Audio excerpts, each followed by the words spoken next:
Sail to breathtaking destinations in Alaska or Europe with the Disney Cruise Line. Discover where onboard magic meets onshore adventures, where beloved characters Hiya, pal! meet alluring landscapes, where Broadway quality shows meet historic cities, where imaginative dining meets amazing wildlife, and where exciting experiences await the whole family.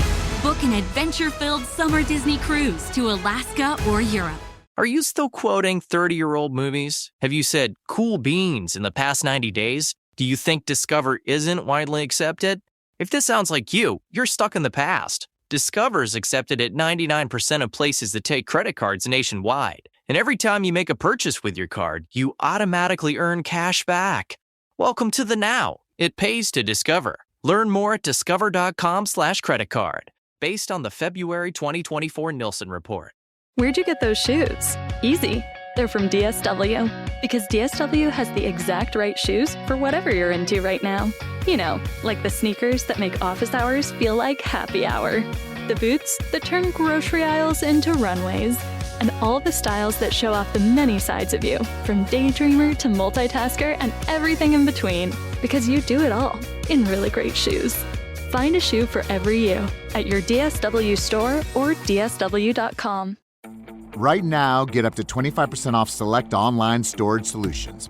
Put heavy-duty HDX totes to good use, protecting what's important to you. The solid, impact-resistant design prevents cracking, and the clear base and sides make items easy to find even when the totes are stacked. Find select online shelving and tote storage up to 25% off at the Home Depot to organize every room in your home, from your garage to your attic. Visit homedepot.com. How doers get more done. Episode 478 is episode 297, Tips for Living on an Extremely Tight Budget. Welcome to the Frugal Friends podcast, where you'll learn to save money, embrace simplicity, and live a richer life. Here are your hosts, Jen and Jill.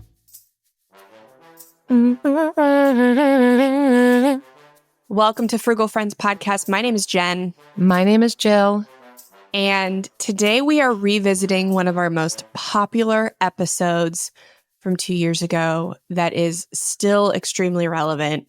And that's living on a extreme tight budget. And we're talking extreme low income, not extreme low income, but extreme tight budget, as in there is not an option. It's not like a voluntarily extremely tight income, tight budget.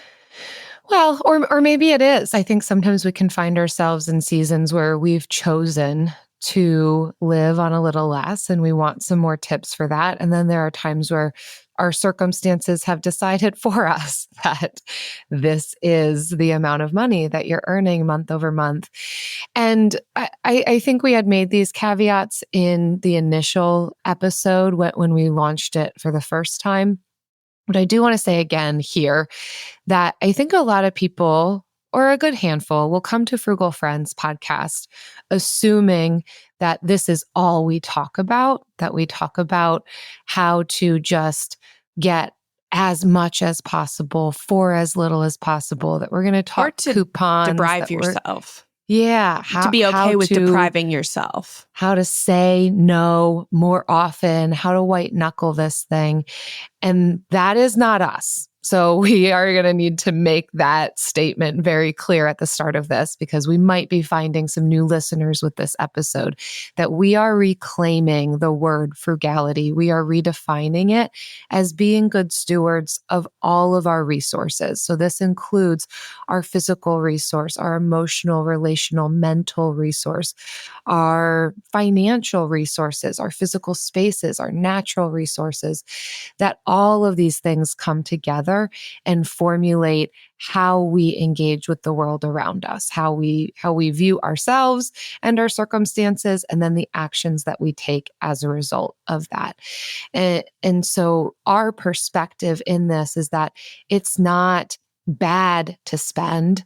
It is not bad to splurge. It is not bad to impulse spend. There are people who are frugal who make a lot of money, and there are people who are frugal who don't make a lot of money. And we can all find ourselves at this frugal table where we can live a long-term lifestyle because there's joy to be found in intentional living and conscious consumption, not just for the sake of deprivation or race to the bottom, or how can we live on as little as possible, or kind of stay in this place. So you will hear messages throughout this episode too of encouragement and ideas, hopefully filled and sprinkled with gentleness and kindness, that there is also permission for ourselves to identify ways to earn more.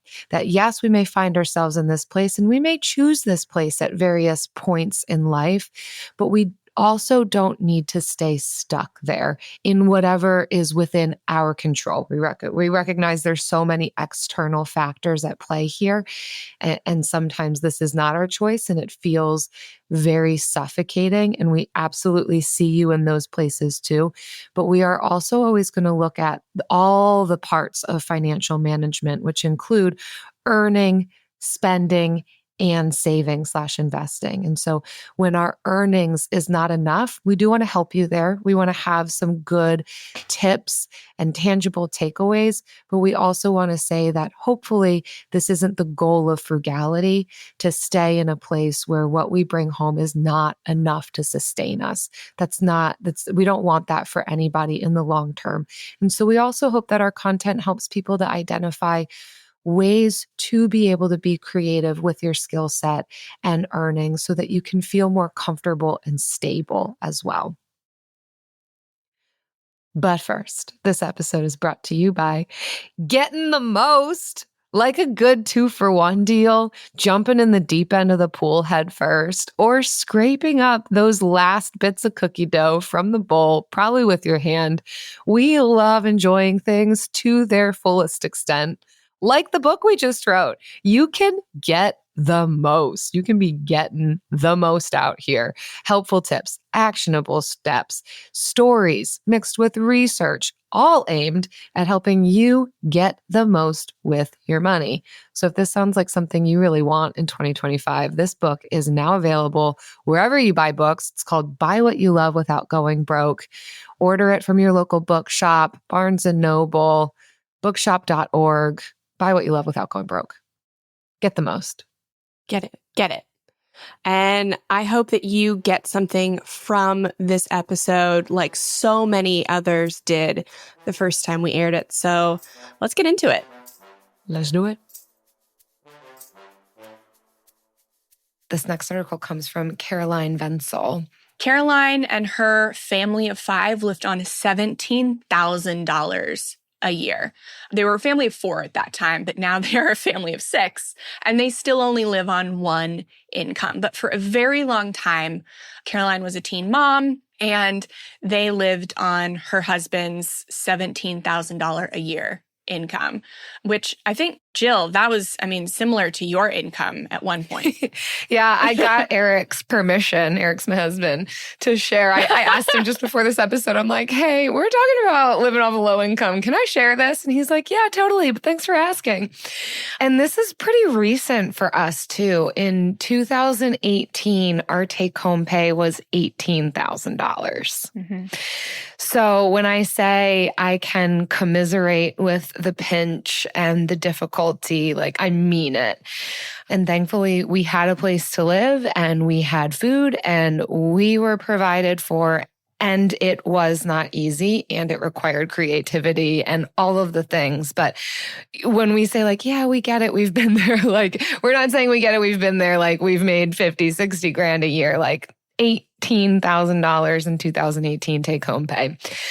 So I can relate to a lot of the things that Caroline mentions in this article. And I think, can also comment on some of the things that worked for us. We did not, thankfully, stay in that place. So Fast forward to 2021, and we are bringing in a lot more money than that. And a lot of that took intentionality and took a lot of different efforts on our parts to not stay in that place. So that's another piece that I think we're going to talk about on this episode today of, are there ways to not stay in this place? We understand some of the different dynamics that would lead us to be in a place where we are living below the poverty level, but also shifting mindset, finding opportunities, honing in skill set to not continue to find ourselves in this place year after year. And again, that looks different for everybody. And I'm not saying that you have to aim at being a millionaire or even making six figures.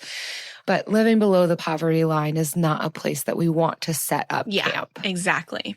But Caroline goes into detail about the things that she and her family did while they were living on $17,000 a year to make it through those multiple years that they had to do that.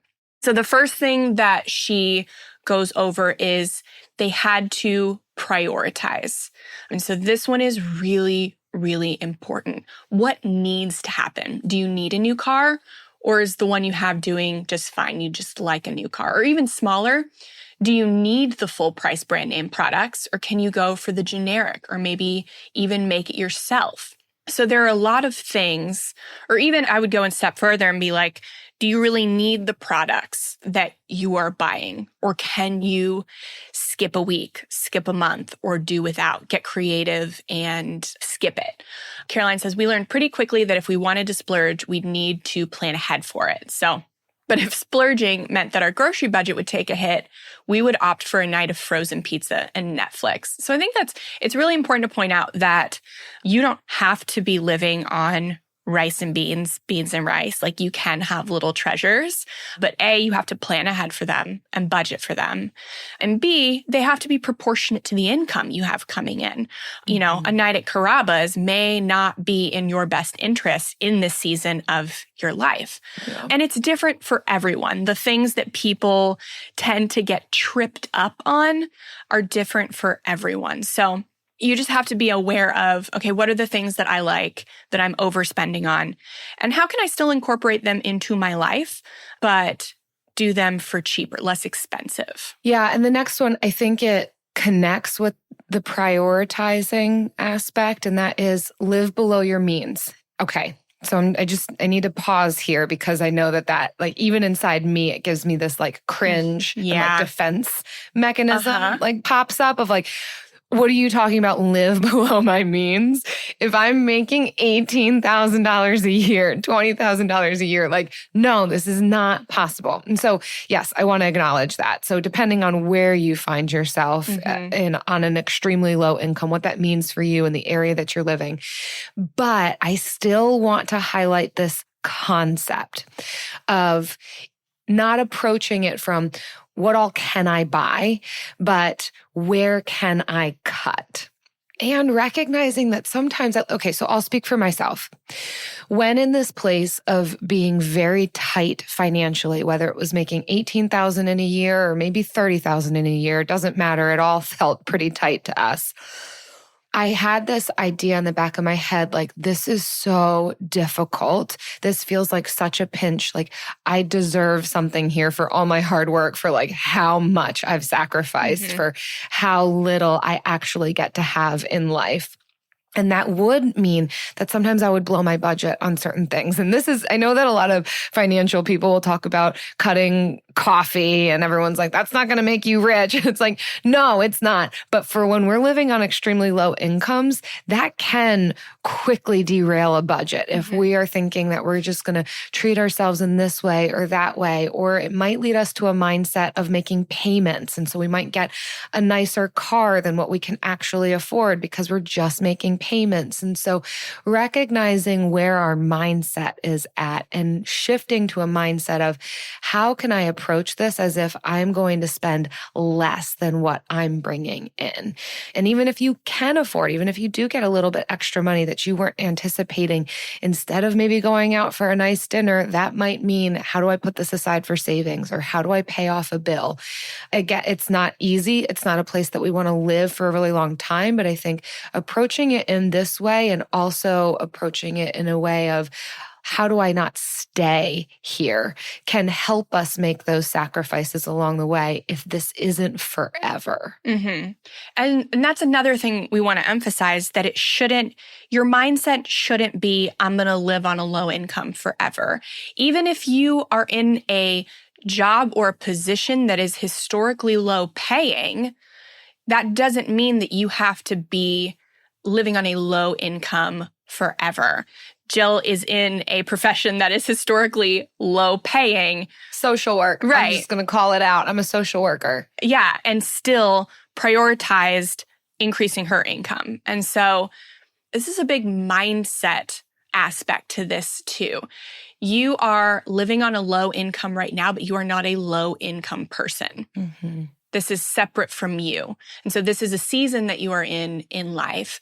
And I think even when you start to separate yourself from that mindset, it becomes easier to actually live below your means, because you're living below your income's means, not necessarily living below your means like it's forever. Because when you think it's forever and when you see no way out, that's when you start to overspend on $3, $4, $6, $8 purchases, because you need something to hold you over, something to reward yourself, because you see no way out of this low income trap.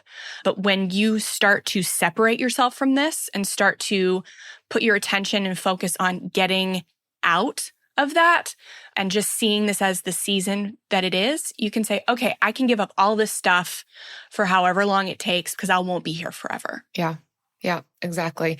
And so we're going to be weaving in some of these mindset shifts along with tangible tips. The next one on this list is a more tangible tip of what do we do when we are in those places of low income, and maybe it's going to be a few years before we do even see a way out.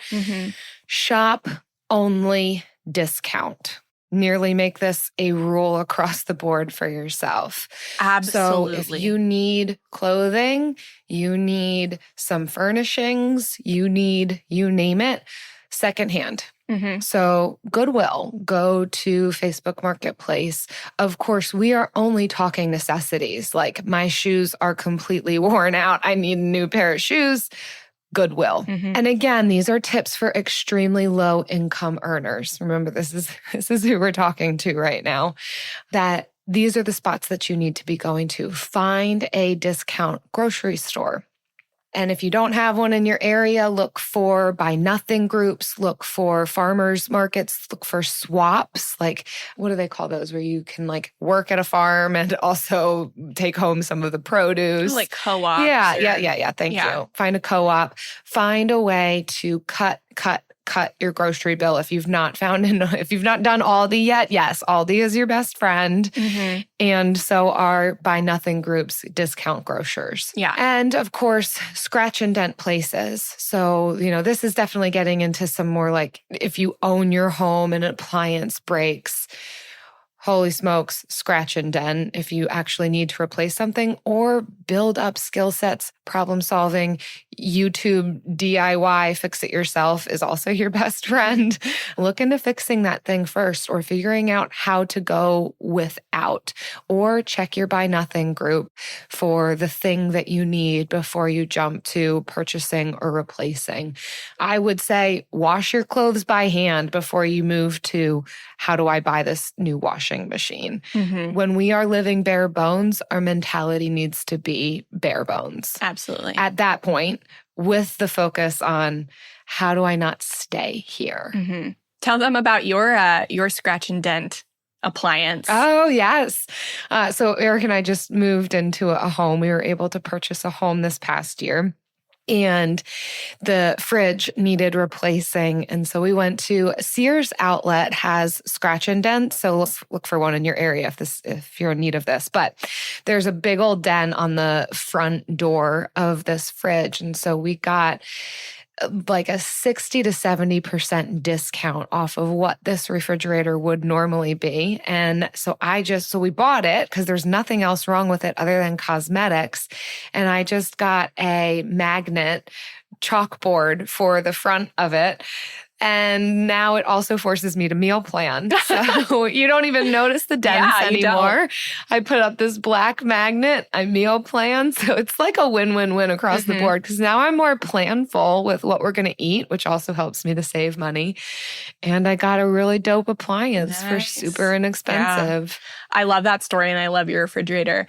And one more thing on shopping discount and secondhand.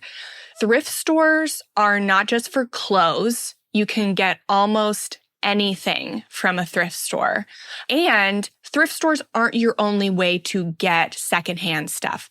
I love shopping eBay. We got so much stuff. And I almost love eBay more than thrift stores because it takes a long time for me to search in a thrift store. I don't love shopping, so I don't love searching for things in thrift stores. But if there's something I know I need, and then I can instantly go on eBay and search for it secondhand and it comes up and I get it. Like we did this recently. We bought a sleep sack for when Kai was an infant to help him sleep through the night. And it was $40 new. It was $30 at our baby consignment shops. Found it on eBay for $20. So I love eBay for that. When you need to buy something that is hard to find at a thrift store, still look for it secondhand first because literally there's almost nothing that we buy firsthand now. And I want to point out, like, Jill and I still do these things because these are habits we cultivated when we didn't make a lot of money. So if you adopt these habits now, later on, you can pick and choose what you want to take with you, and it's going to free up so much of your income later on. Trust isn't just earned, it's demanded. Whether you're a startup founder navigating your first audit or a seasoned security professional scaling your GRC program, proving your commitment to security has never been more critical or more complex. That's where Vanta comes in. Businesses use Vanta to establish trust by automating compliance needs over 35 frameworks, like SOC 2 and ISO 27001. Centralize security workflows, complete questionnaires up to 5 times faster, and proactively manage vendor risk. Vanta can help you start or scale your security program by connecting you with auditors and experts to conduct your audit and set up your security program quickly. Plus, with automation and AI throughout the platform, Vanta gives you time back so you can focus on building your company. Join over 9,000 global companies like Atlassian, Quora, and Factory who use Vanta to manage risk and prove security in real time. For a limited time, our audience gets $1,000 off Vanta at vanta.com/special. That's VANTA.com/special for $1,000 off. Are you still quoting 30-year-old movies? Have you said cool beans in the past 90 days? Do you think Discover isn't widely accepted? If this sounds like you, you're stuck in the past. Discover is accepted at 99% of places that take credit cards nationwide. And every time you make a purchase with your card, you automatically earn cash back. Welcome to the now. It pays to Discover. Learn more at discover.com/creditcard, based on the February 2024 Nielsen report. Sail to breathtaking destinations in Alaska or Europe with the Disney Cruise Line. Discover where onboard magic meets onshore adventures, where beloved characters Hiya, pal! meet alluring landscapes, where Broadway quality shows meet historic cities, where imaginative dining meets amazing wildlife, and where exciting experiences await the whole family. Book an adventure-filled summer Disney cruise to Alaska or Europe. Stop hitting snooze on new tech. Upgrade the whole team at Lenovo.com. Unlock AI experiences with the ThinkPad X1 Carbon, powered by Intel Core Ultra processors, so you can work, create, and boost productivity all on one device. Win the tech search for business PCs at Lenovo.com. Lenovo.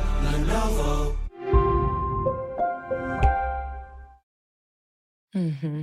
And connected with this, again, I want to highlight that if you're living on an extremely low income, purchasing items is not something you should be doing often. Right. So true. And this ties in with the next tip, which is rethinking necessities. When you're living on a low income, you are really focused on the basics. Transportation to your job so that you can make money, food, shelter, bills.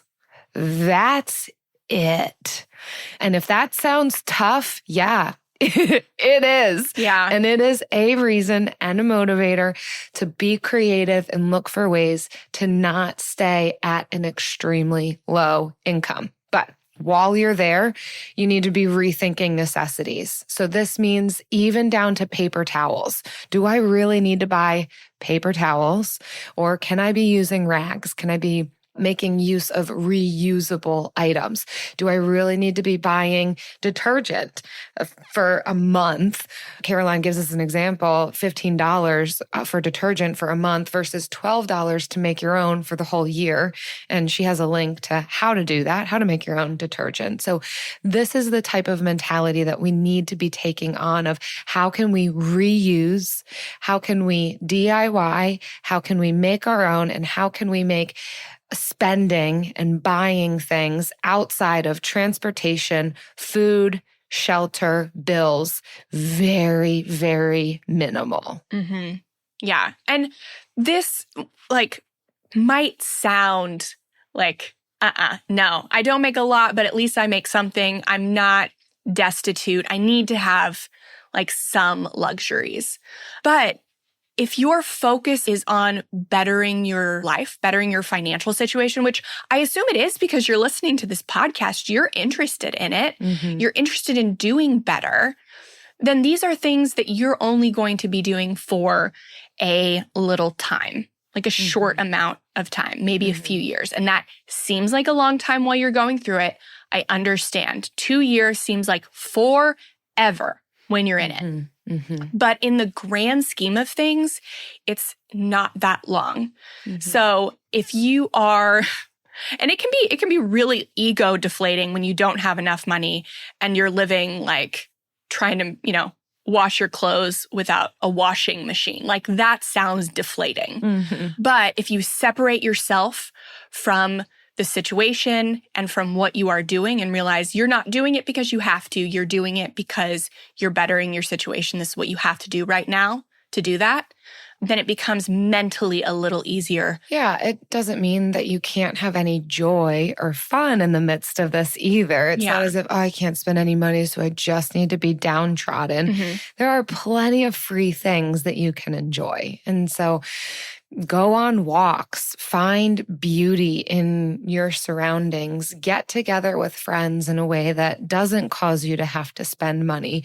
There are still things that you can do. It just really needs to be with the mindset that this needs to not cost financially. It needs to not cost me anything. Absolutely. And then I like that she says hand-me-downs will be your way to upgrade. Yes. We do this. If I with my office chair, I was sitting at a dining table chair and then found a chair, actually found it on the side of the road in front of my friend's house. So I knew where the chair came from and upgraded that way. And then upgraded to a little better chair found on Facebook Marketplace. So the first upgrade was free, but I did pay for the second one. So upgrades don't necessarily have to be new. Yeah. This was my lifesaver. It was amazing, Jen. How many really cool things Eric and I had, even in our times of living financially below the poverty line, because we would get hand-me-downs, pick up things on the side of the road, find free stuff, you name it, or fix something up that somebody didn't have any use for anymore and just had some really cool stuff. And I gotta say, I had a rule for myself. We did not buy anything, even if I needed I didn't ever really need new clothes, but, I would never buy new clothes. I wasn't doing those things, but I would somehow still get new things because friends were cleaning out their closets and they always knew to like ask me if I wanted to dig through it because I always did. So shout out to Chelsea. So much of my wardrobe was given to me from my friend Chelsea. And that was fun too. And yeah, a great way to be able to make use of other people's things that they might be getting rid of. And Caroline talks about paying people for their old stuff. That's great if you can afford it. But if people just know that, hey, before I take something to the thrift store, like maybe I'll check with so-and-so and see if they want it. Like, go for it. Let your friends know that, hey, let me know before you're getting rid of your clothes or your such and such. Like, I'd be interested to pick through it. If that's not too ego deflating for you, that was something that was super helpful for Eric and I. Yeah. But if you are in the mindset you're a frugal person, not a charity case, like you can be like, hey guys, I love the free stuff. Let me know what you're getting rid of. Instead of like, oh, I really need this. And so that's more deflating. But you're listening to this show. You're a frugal person. You love free stuff. So, so let your friends know it. Yeah. Yes. Live in this. Did you have anything else, Jill? Because there's so many good things in this article. Yeah. But we do have to move on to the next one. I just like the tip of just make your own everything. I think that's a really good way to shift some things, and a tangible tip when you're living on a really low income of what can I make? Can I make my own snacks? Can I make my own bread? Can I make my own laundry detergent?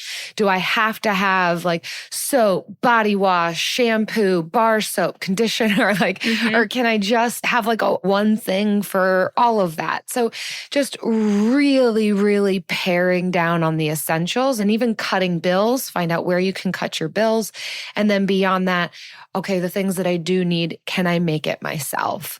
These are the places that are really going to hone in our budgets. Yeah. And then last thing that I'm going to say is her very last paragraph is accept that this is where you are. So this was the biggest factor for them. They had to stop trying to live. Well, I'll just read it. We had to stop trying to live above our means and just accept that we didn't have the money to spend like other people did. By accepting this, we were finally able to stop working against ourselves and reach our goal. And she says, if you're constantly looking for the next bigger, better thing, life is going to be hard. The sooner that you accept this as your life, the better. Once you're content right where you are, you can actually start to enjoy this life that you live. So, and that doesn't mean that she stayed where she was. She makes a lot more money now, but this is where they lived for several years with children. But they were even able to buy a house on this income. So they live in a low cost of living area, but it is totally in your capabilities to live here and to progress from here.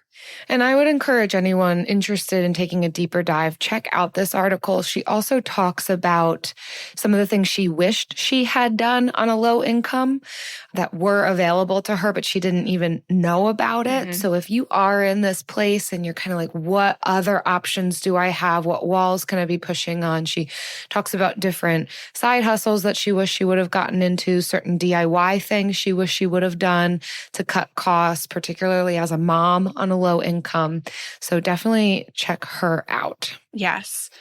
So our next article is a little transition from how to live on the low income, and it's to how to pay off debt on a low income. And so that is going to look level. It's going to look so different for everyone. And I'm not saying that paying off debt should be your ultimate goal if you're on a low income, but it is certainly not collecting debt. Absolutely. You should not be doing that. But sometimes you're at a place where paying off debt isn't right. You just need to get current. Like our recent conversation with Lydia Sen, she was talking about the baby step nobody talks about is like getting current. And sometimes that takes some time. So that may be where you're at. But as you work on getting better, then maybe paying off debt is your goal. So this one is from YNAB or youneedabudget.com. And it's going through somebody's budget who wants to pay off $26,000 of debt with a $35,000 per year income. So you can see big difference where Caroline was making $17,000 and this couple is making $35,000. So what did you think, Jill? I like this article because it gives you real-time examples of where is the money going, what is the plan, and not that this is going to look like everybody's situation by any means, but it does give us some ideas of how we can go about tackling this. And the reason we're including this in this particular episode is because this is a reason for a lot of people to not pay off debt of, I don't make enough money.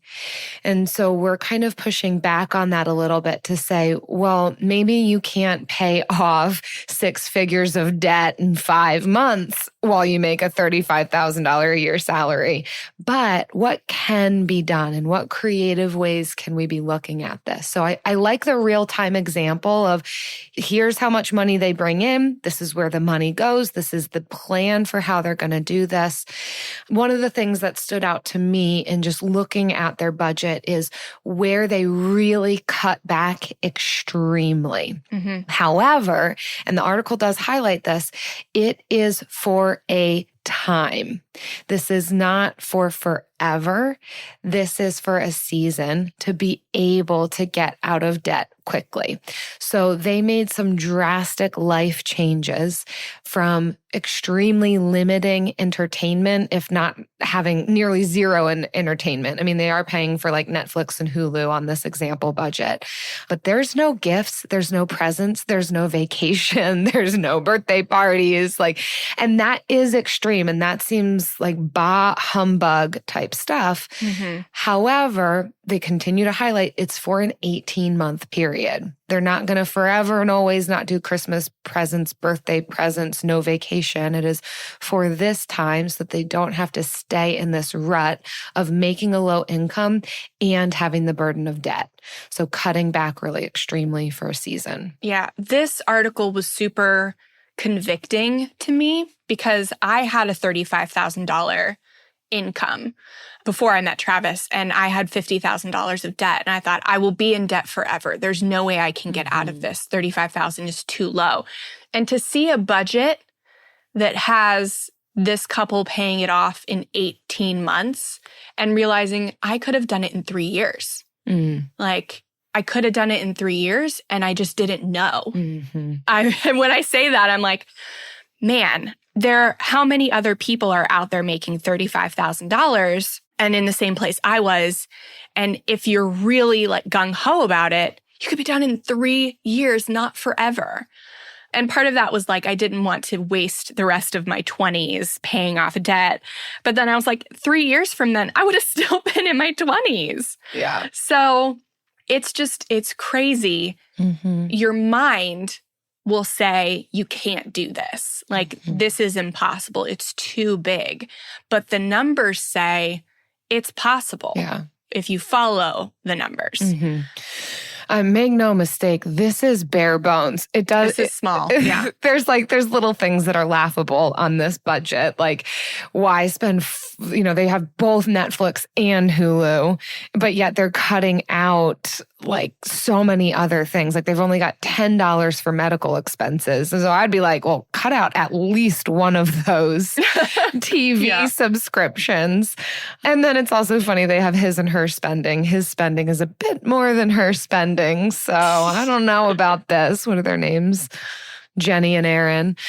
But a good example of kind of, all right, where can we put this money? Certainly their mortgage is very low. Their water and electric bill are very low. So certainly this is dependent on what your particular expenses are, how much money you're bringing in. But to show you, ultimately my takeaway on this is bare bones. We've got to go so bare bones, and we've got to get really creative on how to cut to be this bare bones. And I think it goes back to Caroline's article of they're probably DIYing a lot. They've really cut their grocery budget. They're definitely eating at home a lot. They are not going out. They're not doing any of the extras.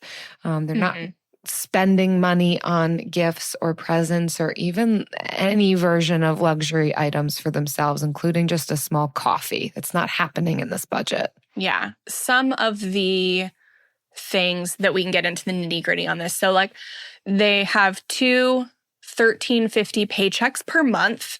Health insurance and retirement contributions are withheld, so they don't appear in the budget, as well as some 401k loan payments are also withheld. Something that I found really interesting in the budget is that this couple is giving to charity every month in like significantly. They're giving $300 a month in tithing and other charitable donations. And so this is something that they have prioritized.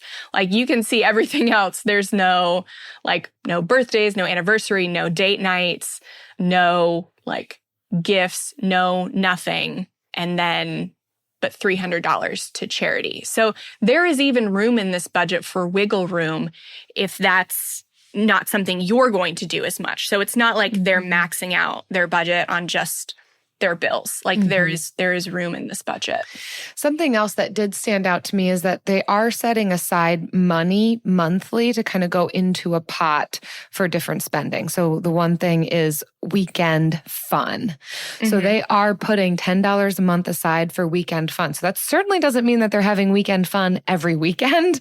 That means maybe once a quarter, they've got $40 to $50 to spend on a weekend, or you do small things here and there, but that there is still small amounts of money that they are setting aside that they can pull from that would be minor luxuries, minor rewards in this process. So I think that is something worth considering, even setting aside a few bucks here and there that you can utilize for those times when you really do need just a little bit of a pick-me-up for all of the work and sacrifice that you're putting in. Yeah. Well, I think it's essential while you're paying off debt. I recommend that people create milestones within their debt payoff and have it be a milestone you can reach at least every other month to every 3 to 4 months. And you're saving every month. And then when you hit those milestones, you get a reward that's proportionate to the milestone that you're hitting, and you take it from that fund. So then again, you're planning for it in advance. It's also something that you're working towards. You know it's on the horizon, and so you work towards it to get to it maybe a little faster because you really want whatever that reward is. So it's essential to be doing something like that. But when you plan for it, it stops being one of those things that, oh my God, I'm so bored. I haven't done something in so long. Let me spend $40 to do this. And then you bust your budget and you feel guilty. And it starts being something like, oh my gosh, I can't wait to do that. It's $40. I can't wait to do it. And then you do it and you feel good about it. And you spend the money and you feel good about it. Yeah. I also like with this example of paying down debt on a low income is the process then that they lay out. So not just the budget that they're going to be working off of, but a plan of action. And so they first describe how they're going to pay off 2 credit cards with savings, followed by using a little bit of the extra savings to pay down a final credit card, moving into focusing on the 4th credit card with the payments that they're going to make monthly, which moves into using a work bonus to pay off the credit cards, then work bonus and snowballing your monthly payments to pay down the car loan. Like it's actionable steps going in consecutive order of one another. Yeah. So they've even said, like, here's what we're going to do from now until the end of the year. Here's what we're going to do the first 3 months of the new year. Here's what we're going to do through the summer. And it's kind of laid out in this way, which I think is a really great plan of action. In this person's example, they're apparently getting a $3,000 bonus. So I know that that's not everybody's reality. That's what they're able to work with. But again, all of our situations are different, and what works for one is not going to work for another. However, we utilize all these examples to say, what is your story? And where can you utilize creativity? Where might you have something that other people don't have that you can use to your advantage to get out of debt, or to reach a savings goal, or to increase your income? You know, I know for me, I often use the example of living in really non-traditional housing, that we house sat for a little bit. We lived in a trailer. I know that that cannot be everybody's circumstances, but I'm going to keep highlighting it in case it works for somebody, but also to recognize there is wiggle room for creativity here. There are ways that we can say, well, is there a non-traditional path that I can take that will help me get out of this very difficult circumstance? So anyhow, all that to say, it is good to have a plan, and it is good to kind of put it in consecutive order of once this is done, what comes next? What's our plan for how we're going to get there?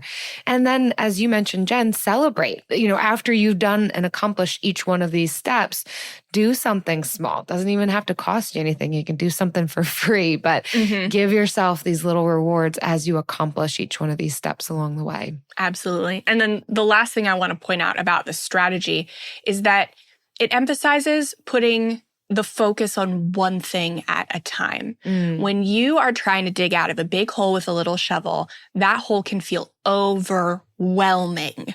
All you see is the big number and you say, I can't do this. And so what the key is to focus on one thing at a time, one financial goal at a time, one milestone at a time, and just work towards that one milestone and ignore the bigger number and say, okay, I may not get to it, but I'm going to get to this one. Okay. And then maybe after I do that, I take a break for a month or something. And then I get right back on track and I work to the next milestone to the point where I'm not taking any more breaks anymore. I'm just keeping going and going and going. But focusing on one thing at a time is a powerful psychological tool to make big breakthroughs.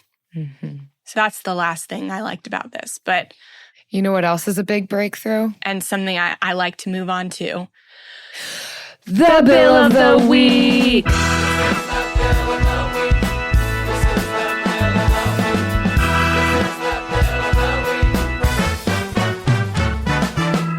That's right. It's time for the best minute of your entire week. Maybe a baby was born and his name is William. Maybe you paid off your mortgage. Maybe your car died and you're happy to not have to pay that bill anymore. Duck bills, Buffalo Bills, Bill Clinton. This is the Bill of the Week. Hey, Frugal friends. My name is Ellie here in Israel. Well, I actually got a promotion at my job, and my husband and I decided that we were going to celebrate. Later that night, we were getting ready, and I randomly found $21 bills just laying next to my bed. It was a little random just because we haven't used U.S. currency in the past about 2 years. But that's okay. I'll take it. That ended up going towards our date night. So we didn't have to dip into our date night fund, which was totally amazing and made me extra happy that day. Anyways, you ladies keep up the good work. Thanks. Oh my gosh. What a gift from the universe. That's amazing. I love finding money. Yes. That wasn't expected. But how great. There's so many layers in this one that you were about to go celebrate a promotion. Congratulations. That's what we hope for on this frugal journey. But then even that your celebration didn't really have to cost you anything because of this nice gift of US dollar bill currency that you found. What a way to just enjoy a night together and celebrating growth in your life. Congratulations, We're so Ellie. Stoked for everything in your life right now. And yeah, we hope 2021 brings you more promotions and more date nights and more random money. I wish that for everyone listening For to everybody, random money. Yes. You get a money. You get a money. Not from me, though. You find a money. You find a money. Well, if you find a money, please visit us at frugalfriendspodcast.com/bill and tell us about it. Yes, we want to hear it. We want to hear about the money you found, the money you spent, the money you saved, all of it. Yeah, especially the money you saved and found. Yes, yes. And the money you spent if it's on paying down your debt. True. Are you still quoting 30-year-old movies? Have you said cool beans in the past 90 days? Do you think Discover isn't widely accepted? If this sounds like you, you're stuck in the past. Discover is accepted at 99% of places that take credit cards nationwide. And every time you make a purchase with your card, you automatically earn cash back. Welcome to the now. It pays to discover. Learn more at discover.com/creditcard, based on the February 2024 Nielsen report. Sail to breathtaking destinations in Alaska or Europe with the Disney Cruise Line. Discover where onboard magic meets onshore adventures, where beloved characters Hiya, pal! meet alluring landscapes, where Broadway quality shows meet historic cities, where imaginative dining meets amazing wildlife, and where exciting experiences await the whole family. Book an adventure-filled summer Disney cruise to Alaska or Europe. Stop hitting snooze on new tech. Upgrade the whole team at Lenovo.com. Unlock AI experiences with the ThinkPad X1 Carbon. Powered by Intel Core Ultra processors. So you can work, create, and boost productivity all on one device. Win the tech search for business PCs at Lenovo.com. Lenovo.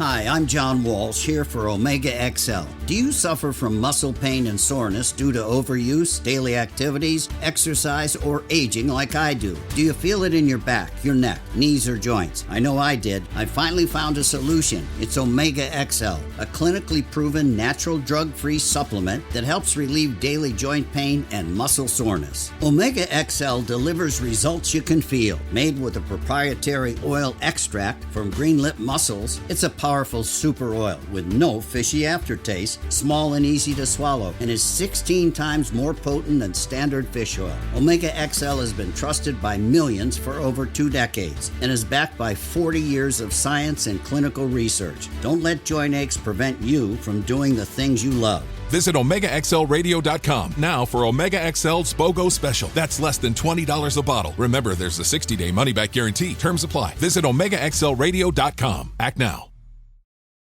Now it's time for the lightning round, which turns into a song somehow. Always. So, Jill, you came up with.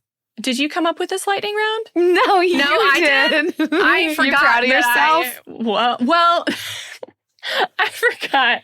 I didn't write the last lightning round to the last minute, and I didn't remember writing this one. I wrote these outlines last week, so that's where my head is at. But it's a good one. I'll brag on myself.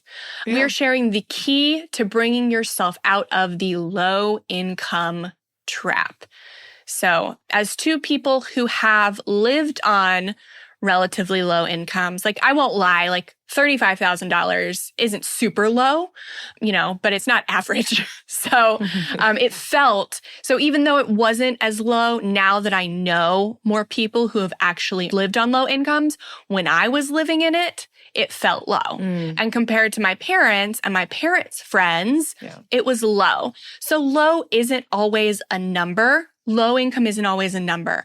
It's a state of mind a lot of the times. Yeah, it can be relative. And sometimes we can look back and think, man, that was really low compared to where I am now. Or, oh, wow, I could have actually done more with that because it wasn't as low as I thought, which leads me to my tip, which is mindset shift.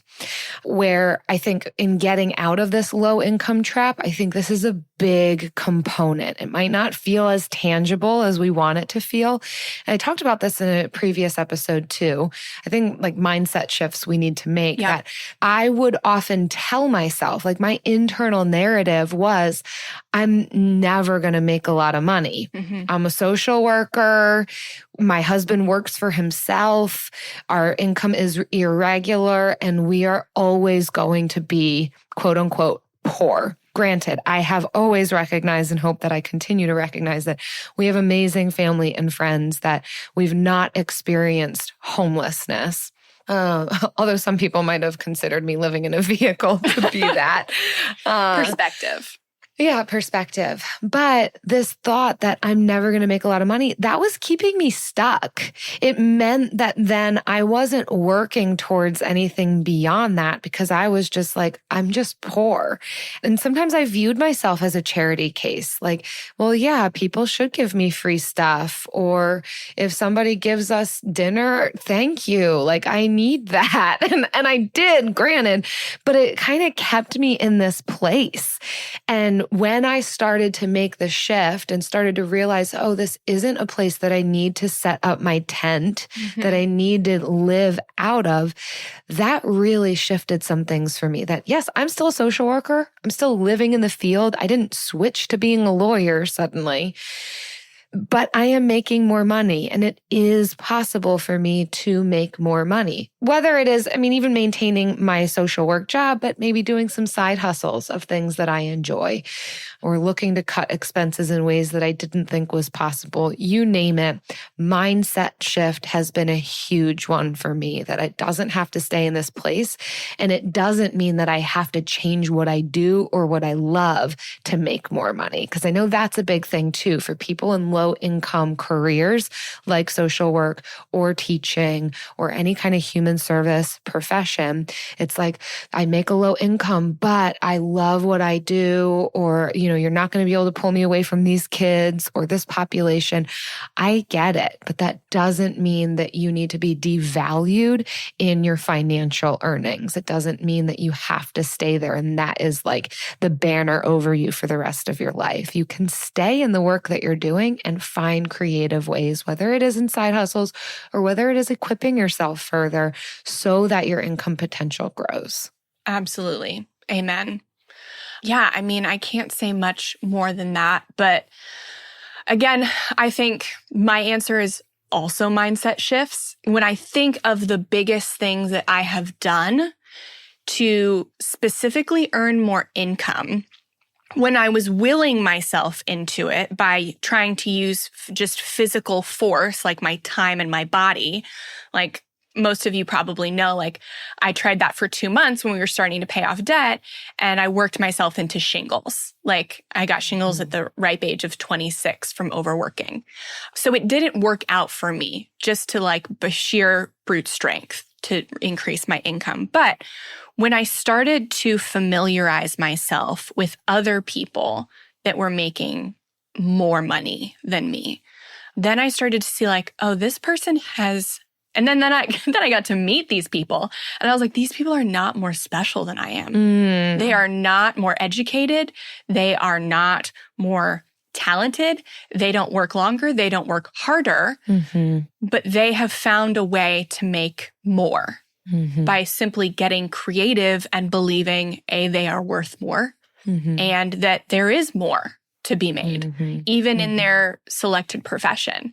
For me, I was making $35,000 a year, and I was an acupuncturist, and that's not a lucrative job. And it took a lot of investment in yourself. That's the equivalent of a master's degree that you have to do that. I did. Yeah, I got a master's degree, and that was the debt I paid off.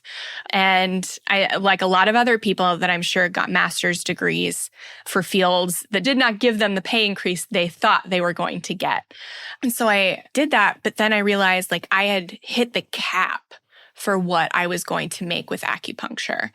And so it was a super difficult decision, but I decided to leave the industry to pursue a career in writing that I saw could be much more lucrative. So it provided a small income jump initially, but I knew the room for income, the ceiling was a lot higher. And in some cases, for some people, no ceiling.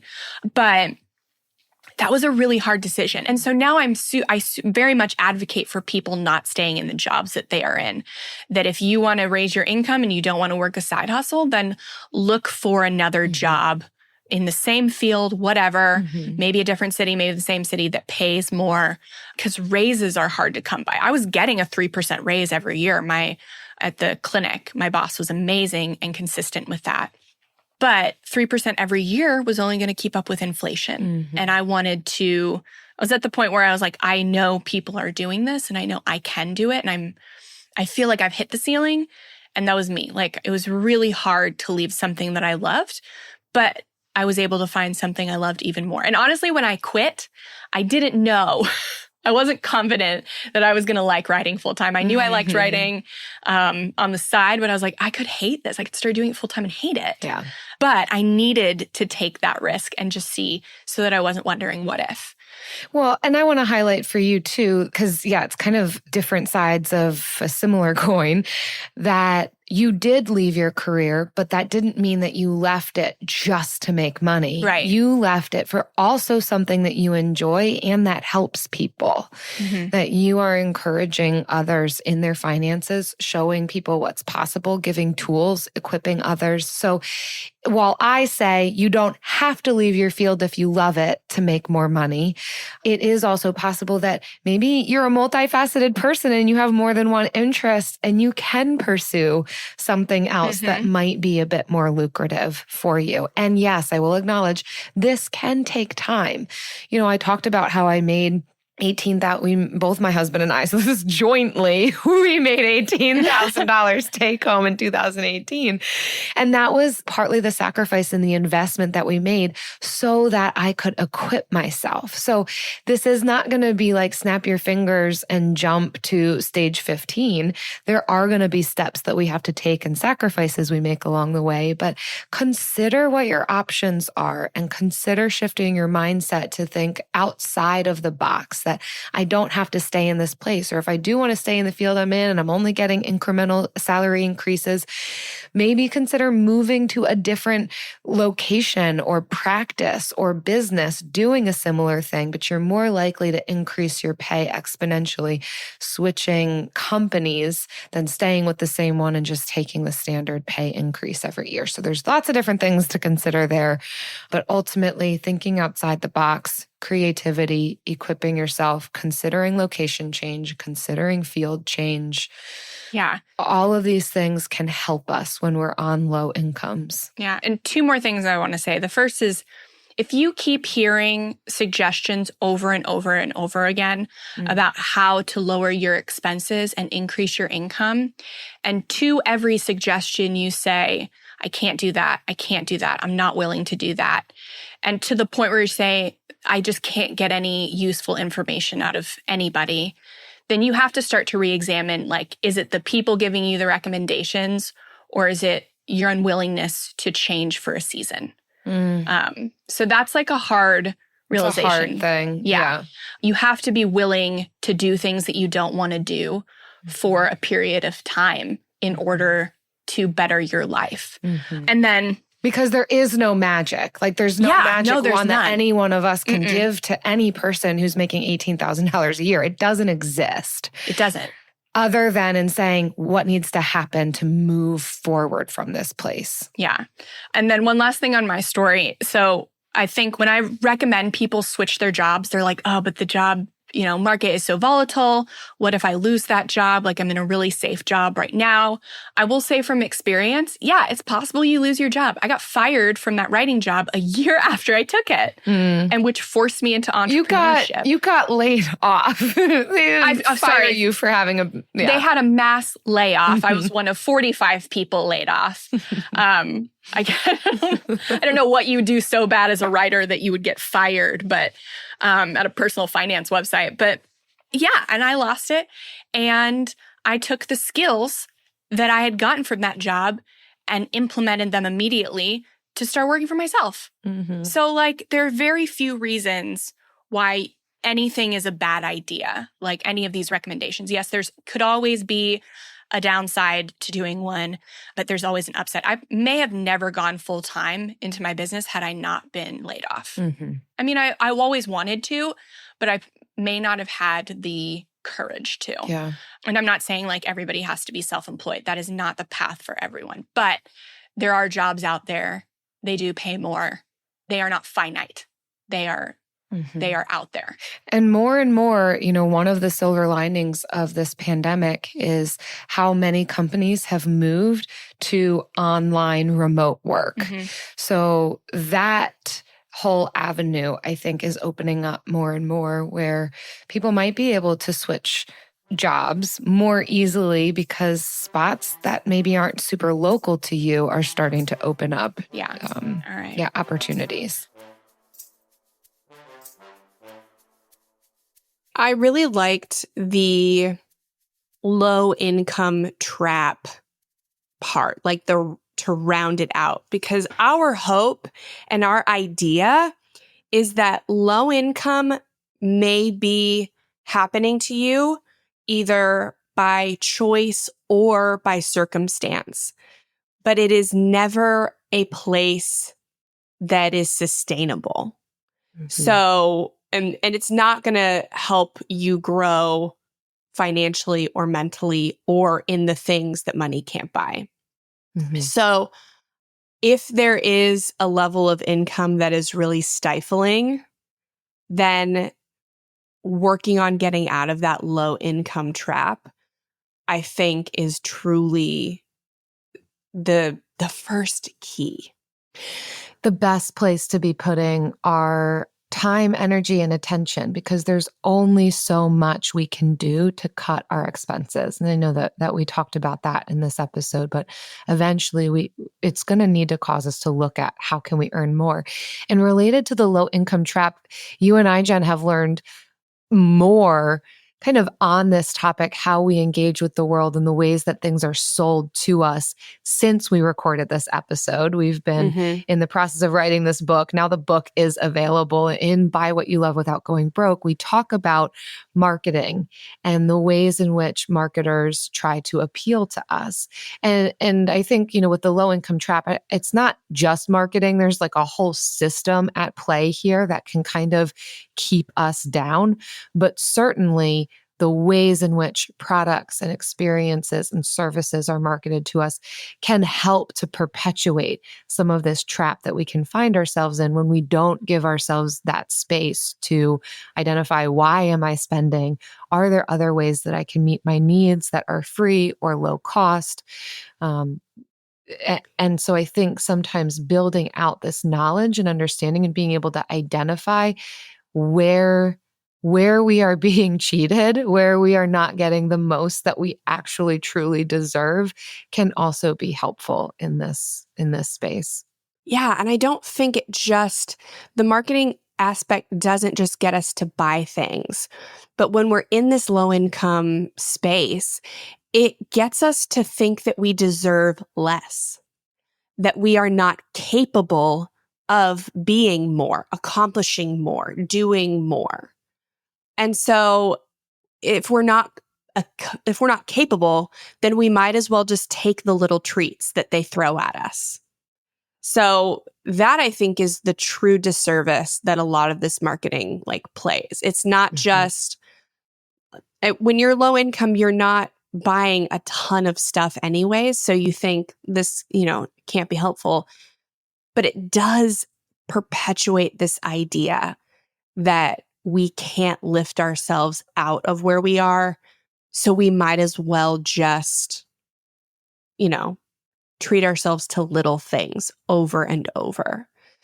So I hope that maybe this has inspired you to think bigger, to think more. And if you can't, to surround yourself with people who can think that for you.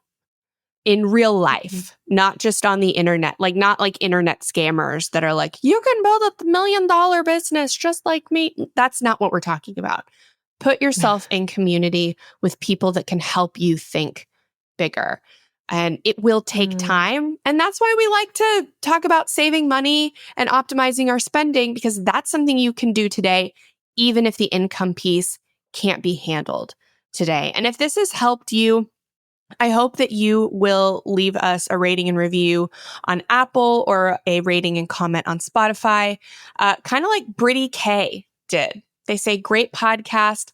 I have never been a podcast girly, but I listen to Frugal Friends every day that I work from the office. I listen to one episode on my way in, one episode on my way home. This podcast has given me a bunch of tips and tricks on how to be a better adult all around. I appreciate that consistently listening to this podcast has helped me stay true to my goals and make progress more quickly. I've always been a consumer, and changing the mindset to values-based spending is hard, but Jen and Jill make it a lot easier. Thank you for all that you do and the information that you are putting into the world. Ooh, Brittany K, this is a really fun review. Thank you. I love the fact that you've never been a podcast girly, but you're listening to us twice a day. You're getting the most. You dove headfirst into the deep end and are listening to us constantly. But it sounds like it's just helping you to kind of stay on track and rethink some things. This is a really encouraging review for us, and I imagine a really helpful review for other potential listeners. So if you are one of those current listeners who also wants to be helpful and you haven't left us a review or rating, please do so. If you can do that on Apple or Spotify, again, it's encouraging to us and it's helpful to other people identifying, will this be a good fit for me? Will this help me? I'm not a podcast girly, but should I give it a try? So thanks for doing that. Thank you, and we will see you next time. Frugal Friends is produced by Eric Siriani.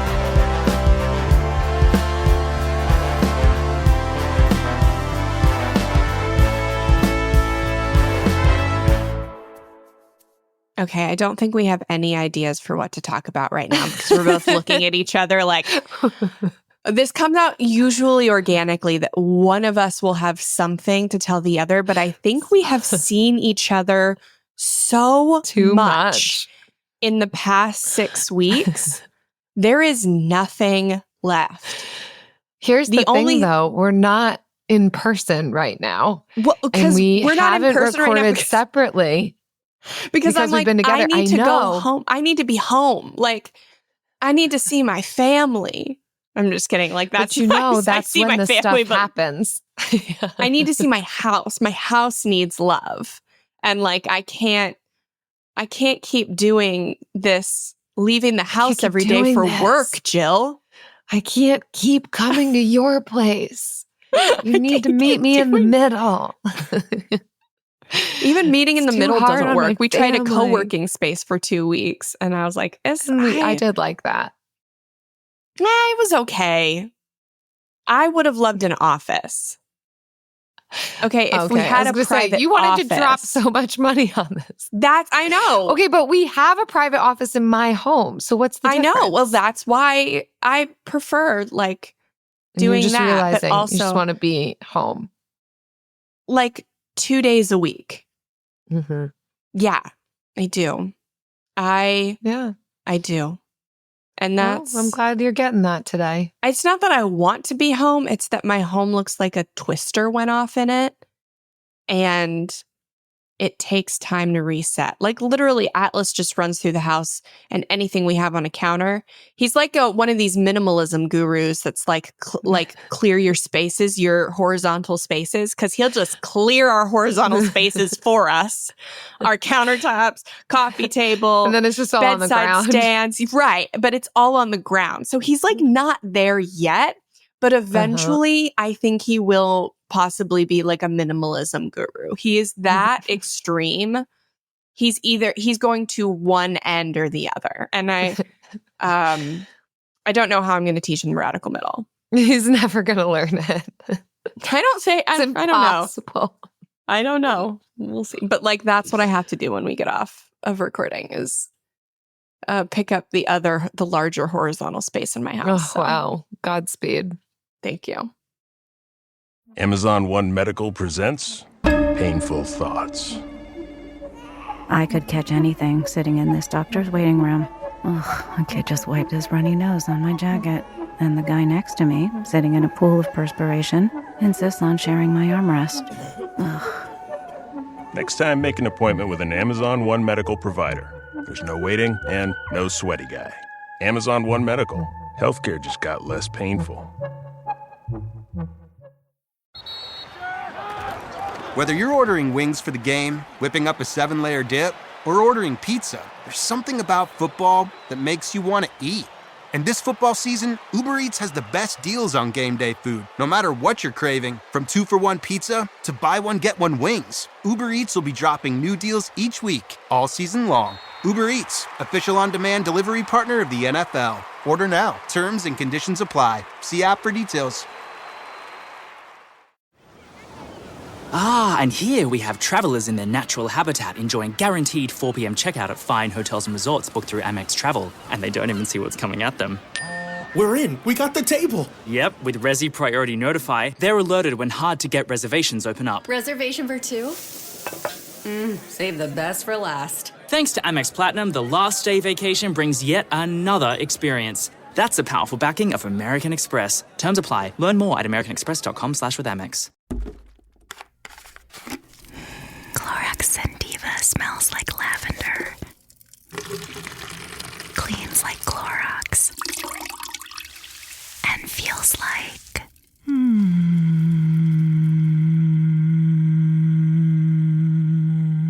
All right, that could go on for a while. Experience the long-lasting freshness of Clorox Sentiva. Now available in Clorox Sentiva Lavender Scented Bleach. Use as directed.